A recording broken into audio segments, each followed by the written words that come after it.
untuk memahami tentang KISAR atau HKSA selanjutnya, yang perlu dikenal adalah Cheminformatik atau Data Management.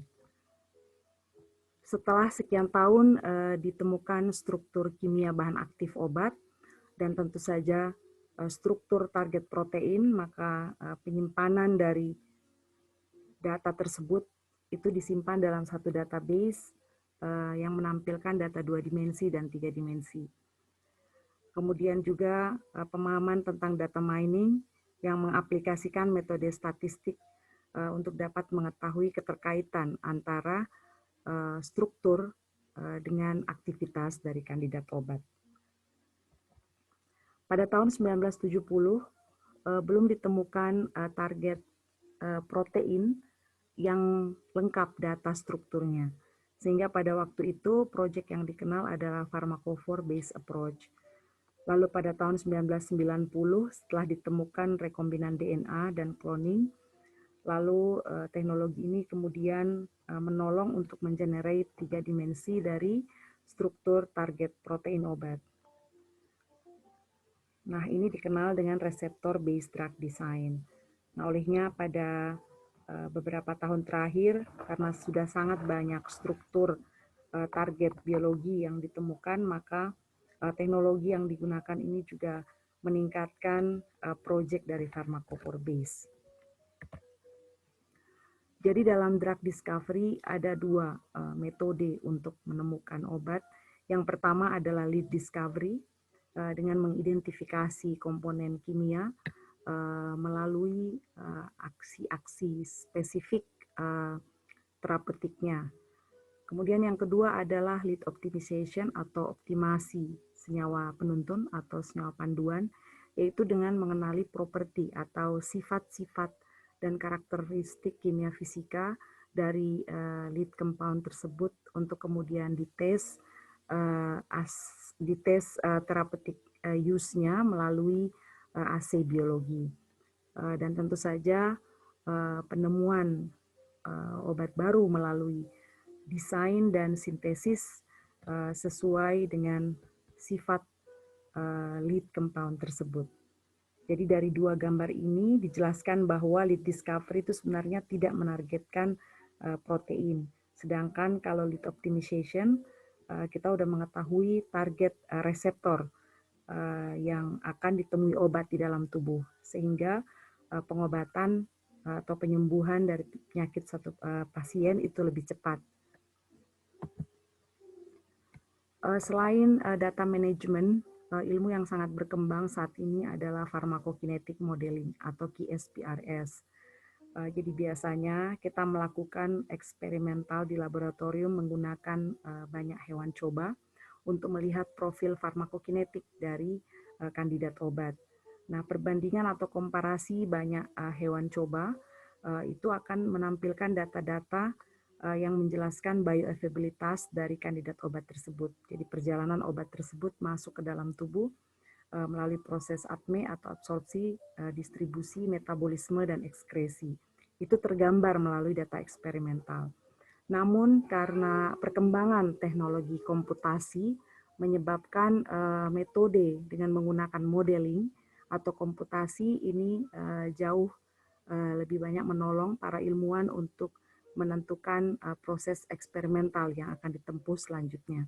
Dan memang dari hasil ini ditemui bahwa pharmacokinetic modeling ini bisa memecahkan masalah profil pharmacokinetic 56%, bisa menjelaskan efek samping 14%, bisa menjelaskan tentang toksisitas dari kandidat obat 16%, dan lain-lain komersial reason maupun miscellaneous reason lainnya. Akhir-akhir ini ada perubahan kriteria untuk kandidat obat yang akan melalui uji klinis. Jadi kita sudah mengetahui ya bahwa ada 4 fase, yaitu uji preklinis, kemudian masuk ke fase 1, 2, 3, dan seterusnya. Nah, untuk bidang kefarmasian, biasanya kita melakukan kriteria untuk uji klinis pada obat itu melalui 2 cara, yaitu kita melihat apakah kandidat obat itu adalah good drug Nah, tentu saja yang dioptimasi adalah aktivitas dan properti atau sifat fisika kimianya. Lalu kalau hanya ingin melihat apakah kandidat itu adalah good ligands, jadi yang dilihat adalah optimasi aktivitasnya. Mengapa demikian? Karena good ligands belum tentu merupakan good drugs.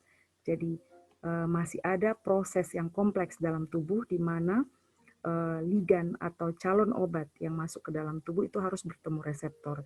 Sehingga properti atau sifat fisika kimia dari kandidat obat dan tentu saja sifat fisika kimia dari target reseptor yang akan ditemui oleh obat di dalam tubuh itu juga harus dioptimasi dan harus diketahui. Jadi kadang-kadang orang menyebut bahwa drug discovery adalah a juggling act. Jadi banyak sekali proses-proses yang berpengaruh.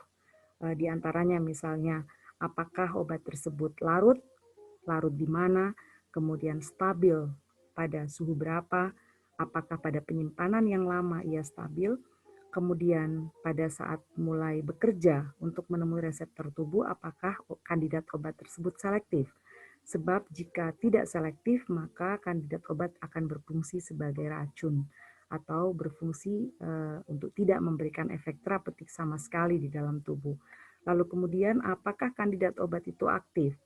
Lalu safe-kah atau secure-kah kandidat obat itu digunakan sehingga tidak menimbulkan efek samping bahkan toksisitas di dalam tubuh dan lain-lain. Tentu saja hal yang utama juga adalah mengetahui novelty atau kebaruan dari obat tersebut, di mana obat tersebut benar-benar nanti dapat bekerja dengan baik pada reseptor yang ingin ditemui di dalam tubuh. Nah, untuk proses-proses komputasi ini, isu yang paling utama adalah chemical library-nya. Jadi bagaimana menyimpan data, kemudian bagaimana memahami tentang computational profiling, jadi kita biasa menyebut dengan virtual libraries, atau tentu saja beberapa poin di dalamnya yaitu virtual screening dan high throughput screening.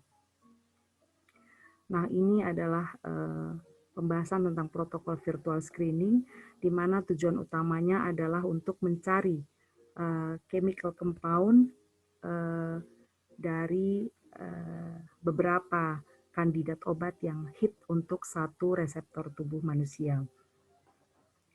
Jadi ada beberapa hipotesis yang biasanya dijadikan panduan untuk protokol. Apakah kita mencari substructure, apakah mencari pharmacophore, atau mencari shape similarity, atau mencari electronic similarity. Karena kesamaan-kesamaan ini atau kesamaan-kesamaan 4 poin ini sangat mempengaruhi kerja dari obat. Karena ada obat yang sama targetnya, tapi berbeda sifat elektroniknya. Lalu untuk model virtual screening ini kita mengharapkan ada scoring di dalamnya, karena yang digunakan adalah model komputasi. Jadi ada target yang dijadikan sebagai native ligand, lalu kemudian harus diputuskan juga bahwa ada in-house compound. Jadi ada yang menjadi pembanding di dalam mencari senyawa atau calon kandidat obat yang hit bertemu dengan reseptor. Nah, ini adalah gambaran tentang virtual screening yang dilakukan, yaitu jadi ada satu database yang menjelaskan tentang struktur kandidat obat, kemudian ada satu database yang menjelaskan tentang struktur target protein reseptor yang kira-kira akan ditemui obat tersebut di dalam tubuh. Lalu kemudian melalui proses filter yang melibatkan one dimensional, kemudian two dimensional, three, dan four dimensional, itu pada akhirnya library akan melakukan hit atau proses docking itu berlangsung untuk menyeleksi yang target mana yang spesifik akan berikatan dengan reseptor obat tersebut. Karena tidak semua reseptor obat mampu bekerja pada reseptor tertentu. Nah, biasanya kalau misalnya kita menguji 10 pangkat N molekul, maka terakhir kita akan mendapatkan N molekul. Jadi hanya sangat sedikit yang akan terseleksi bekerja dengan baik pada reseptor tertentu. Dan ini melibatkan parameter scoring. Jadi ada nilai-nilai skor yang kita simpan untuk mengetahui skor mana yang tertinggi. Jadi biasanya standarnya adalah nilai dari energi afinitas. Jadi semakin tinggi afinitas dari energi afinitas yang ditimbulkan, berarti semakin tinggi kemampuan calon obat atau kandidat obat tersebut langsung berikatan dengan reseptor. Itu tentu saja yang kita harapkan. Sebab kalau tidak ada afinitas, maka tidak akan ada efektivitas bahkan kerja dari obat tersebut. Lalu untuk profiling, cukup banyak yang harus dilakukan profiling di sini untuk mengetahui kira-kira efektivitas obat tersebut benarkah bekerja spesifik dan benarkah akan melalui proses-proses yang biasanya memang harus dilalui oleh satu obat, yaitu proses absorpsi, distribusi, metabolisme, dan ekskresi tersebut. Jadi ini ada beberapa properti profiling assay, diantaranya kestabilan metabolik, kemudian kelarutan, permeabilitas, kemudian kelarutan dari bioassay, misalnya untuk penghambatan CYP450, karena ini adalah enzim yang dominan di dalam tubuh manusia. Kemudian kemampuan obat tersebut menembus blood-brain barrier. Jadi ini adalah cairan di dalam central nervous system pada otak manusia. Kemudian bagaimana stabilitas larutannya, lalu kemudian termasuk toksisitas dan juga mutagenitas, serta transporter dari profiling kandidat obat tersebut. Jadi secara umum obat harus survive di dalam barrier in vivo. Jadi kalau kita udah cobakan secara komputasi, maka tentu saja langkah atau step selanjutnya adalah menggunakan hewan uji. Di mana ada beberapa in vivo barrier yang harus dipahami. Misalnya untuk perut berbeda dengan untuk usus, lalu kemudian untuk darah sepanjang kidney, liver, portal vein masuk ke organ dan masuk ke sel target, itu ada barrier-barrier tertentu. Jadi misalnya pada stomach atau pada perut, stabilitas kandidat obat itu biasanya pH-nya 2. Dan di dalam sini ada reaksi enzimatik yang terjadi. Kemudian masuk ke intestin atau usus, pH-nya berkisar 3-8 dan juga ada reaksi enzimatik. Selanjutnya ketika masuk ke daerah liver dan kidney, di situ akan terjadi permeabilitas epitelium dengan model yang pasif, tentu saja pH-nya hampir sama, yaitu 3-8. Kemudian setelah melalui proses tembus pada protein binding blood, itu juga yang perlu diperhatikan adalah distribusinya di dalam sel atau di dalam organ tubuh manusia. Lalu kemudian nanti akan mencapai target melalui beberapa proses, yaitu cellular partitioning dan metabolisme. Jadi obat itu atau kandidat obat harus survive atau bertahan melalui barrier-barrier ini. Kalau tidak tahan, berarti kandidat obat tersebut tidak stabil.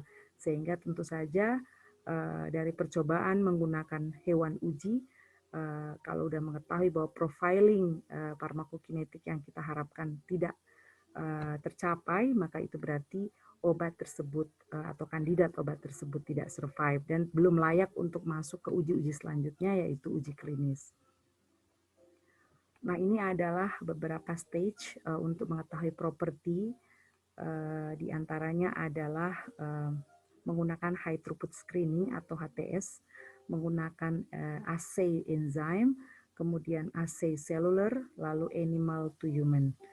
Jadi misalnya untuk HTS ini kita bisa melihat purity atau kemurnian dari kandidat obat, mengidentifikasi apa nama obatnya atau nama kandidat obatnya, sifat-sifat fisika kimia termasuk kelarutan, bau, kemudian bagaimana stereokimia dari obat tersebut.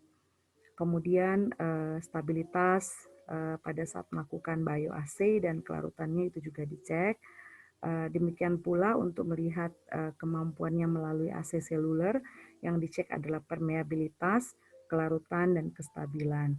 Kemudian pada saat conversion dari animal ke human, atau dari hewan uji kepada manusia, tentu saja yang diperhatikan adalah stabilitasnya juga, kemudian kelarutan, permeabilitas, keamanan, pK atau bagaimana keasaman dan kebasaannya juga cukup diperhatikan. Istilah in silico ADMET model ini adalah salah satu metode untuk mengecek profiling farmakokinetika tadi. Jadi kalau biasanya untuk proses mengecek afinitas itu kita menggunakan in silico virtual screening. Nah, kalau ini namanya in silico ADMET model. Jadi yang diperhatikan adalah beberapa poin yang telah disebutkan sebelumnya, yaitu kelarutan, permeabilitas, absorpsi, metabolisme dari cytochrome P450, serta toksisitas. Jadi ada banyak contoh dari kesuksesan mendesain obat menggunakan metode komputasi HKSA, yaitu misalnya eritromisin, analog eritromisin itu ditemukan sebagai obat antibakteri.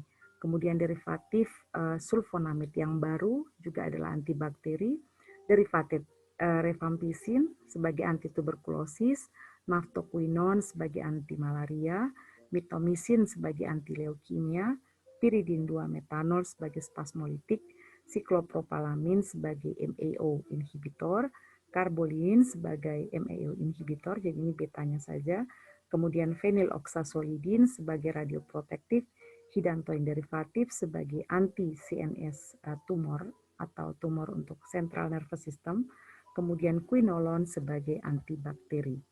Jadi ini adalah gambar struktur kimia dari zat-zat aktif yang dianggap sukses melalui proses HKSA sampai pada komputasi menggunakan in silico ADMET tadi.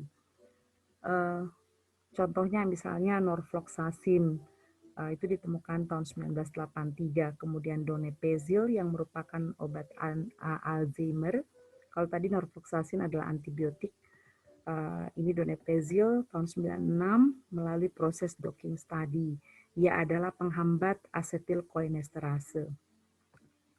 Kemudian struktur dorzolamid sebagai pengobatan glaukoma, ini adalah inhibitor karbonik anhidrase. Ini ditemukan dengan metode ab initio calculation. Lalu losartan yang banyak digunakan sebagai obat antihipertensi itu tahun 95. Selanjutnya zolmatriptan tahun 95, ini adalah pengobatan migrain dikembangkan melalui metode molekular modeling. Drug design sukses lainnya misalnya penemuan HIV protease inhibitor. Ini adalah obat-obat anti HIV untuk penyakit AIDS. Jadi antivirus yang ditemukan adalah indinavir, ritonavir, nelfivnivir atau Virasep, dan saquinavir. Jadi ada beberapa metode yang digunakan, misalnya untuk indinavir itu adalah X-ray data dari enzim dan molekuler mekanik. Kemudian kalau ritonavir melalui strategi peptidomimetik. Selanjutnya untuk saquinavir itu juga dengan mencari transition state dari substrat-substrat enzim yang menyerupai kandidat obat HIV.